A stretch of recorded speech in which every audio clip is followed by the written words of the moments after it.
I'm still curious though, maybe to draw a comparison between the battery-powered hedge trimmers and their combustion brothers and sisters.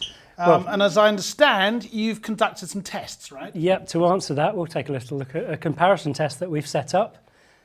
So what's happening here? In this video, you can see the HS82R petrol combustion engine powered machine going through increasing sizes of beech sticks. And they would represent branches, right? Exactly that. So they're getting thicker and thicker. Okay, the work's getting slower, but we're still coming through.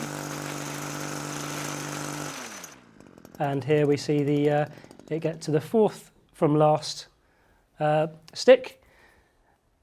And then now we can take a little look at the HSA130R doing the exact same test here. So we go and take a quick look at that video. So I'm genuinely intrigued. So remember the petrol-powered tool got to the fourth last thickness of stick, right? Exactly, and then we've got the same cutters actually, whether it's a different power head, one's powered by battery, one's powered by petrol, but it's the same cutting attachment. And apart from that, the test setup was the same, right? Yeah, same day, same operator, and same diameter sticks, and it's getting to the same... And wouldn't you know it? Same situation, it's got from the fourth to last on the test there. So what we can really say is actually we've got comparable performance, whether you've got a petrol or combustion engine device or a battery powered device.